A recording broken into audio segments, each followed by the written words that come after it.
고등부 시험지가 얼마나 극악한지 내신 때 한 7주 정도 공부를 빡세게 한다고 되는 게 아니에요. 그래서 이 두 개가 킬러 문제로 뽑히고 있고요. 초1도 수학학원 3개 다닌다는 제가 이야기를 초1 엄마한테 직접 들었는데, 고등학교 영어 시험지 중에 이 동네에서 영어 좀 잘하는 아이들이 많이 모인 학교가 숙명이라서 숙명여고에 네. 고1 시험지를 따끈따끈한 거를 따끈따끈 공개를 해드리도록 하겠습니다. 대략 그냥 이렇게 슥쩍 보셨더니 일치 문제들이 좀 많이 나오고 있고, 이런 걸 저희가 이제 수능형이라고 하는데, 어법상 틀린 부분이 있는 문장의 개수 골라라 해서 하나라도 실수하면 개수를 못 고르니까 틀릴 수밖에 없는 시험지가 이렇게 나오고 있고요.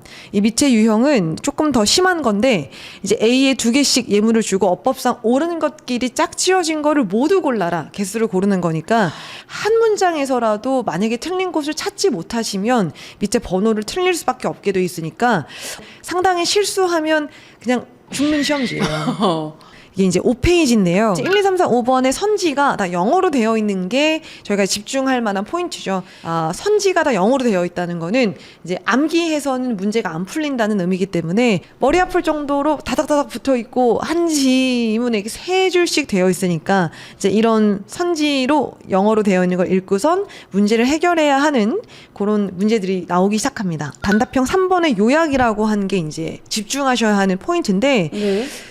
보기를 이렇게 준 다음에 이 보기에 있는 단어를 활용하시오라고 나왔기 때문에 내용을 안다고 해서 또 맞출 수 있는 것도 아니고 전체를 알아야 요약을 말이 하죠. 됩니까 이게? 네. 이 요약 문제가 바로 킬러 문제예요. 외워서 되지 않기 때문에 아이들이 이거를 과연 쓸 수 있을까라고 하는 문제가 있고요. 내용 파악에다가 문법 포인트를 잡아서 틀리지 않고 쓰는 친구들까지가 이제 100점이 나오는 거겠죠. 이렇게 요약 문제를 즉석에서 아이들이 쓸 수 있는 그 기본기는 말하자면 고등학교 올라가서 한 내신 때 한 7주 정도 공부를 빡세게 한다고 되는 게 아니에요. 그럼 어떻게 해야 돼요? 그죠. 그러니까 이게 초등학교 때부터 이제 중학교 때까지 어떤 로드맵을 그러니까. 이용해서 고등부로 올라오냐에 따라서 나중에 이제 이런 문제를 보고 울지 않게 하는 걸 제가 오늘 알려드릴게요. 그러니까 네, 그래서 미리 선박수 올려주세요. 사실 중1이나 뭐 초등학교 고학년 어머님들께 이런 시험지를 보여드리고 싶었어요. 고등부 시험지가 얼마나 극악한지.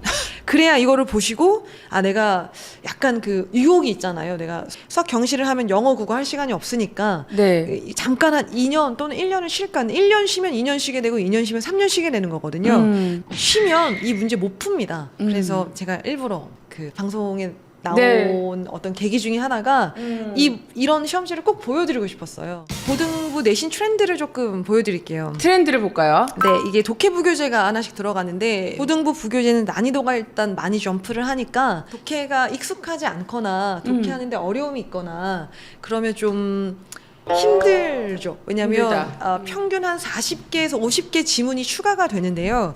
이거를 거의 일단 암기를 베이스로 해야 되기 때문에 한 2년 영어를 쉬었다 하시면 이 50개 지문 외우는 것 자체가 이 아이한테는 그냥 불가능한 일이거든요.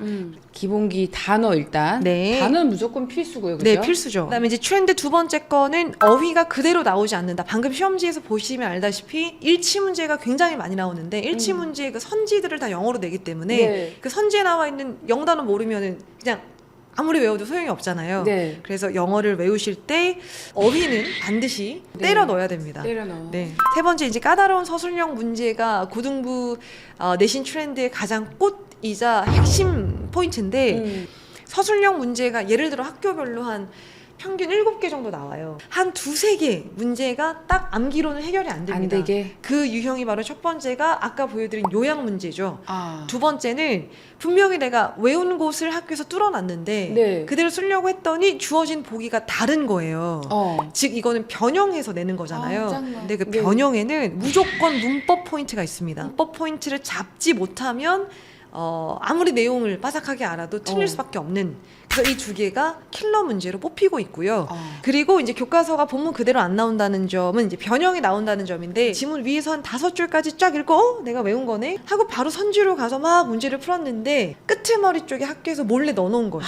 꼼꼼하지 않으면은 나처럼 좀 성격 급한 애는 네. 냉큼 내가 외운 거네. 딱 그렇죠. 하는 거지. 공부 잘하는 아이들이 또 이런 실수를 많이 해와요. 왜냐면 내가 외운 거니까. 그러니까. 자신 있게 그냥 1, 2, 3, 4, 5번 바로 읽거든요. 네, 이것 때문에 이제 좀 고등부 시험지가 많이 어렵다라고 하는 점 알려드려요. 역시나 기본기가 제일 중요해서 지금 만만치 않은 기본기를 완전히 머리 끝까지 탑재한 후에 고1로 올라가셔야 한다는 점 네. 말씀드립니다. 초1도 수학학원 3개 다닌다는 제가 이야기를 초1 엄마한테 직접 들었는데 그렇게 밸런스 안 맞게 하시면 이런 문제가 도사리고 있어요. 고등부에서. 근데 이걸 전혀 모르시고 그냥 수학만 때려 하시다가 네. 안 된다는 점.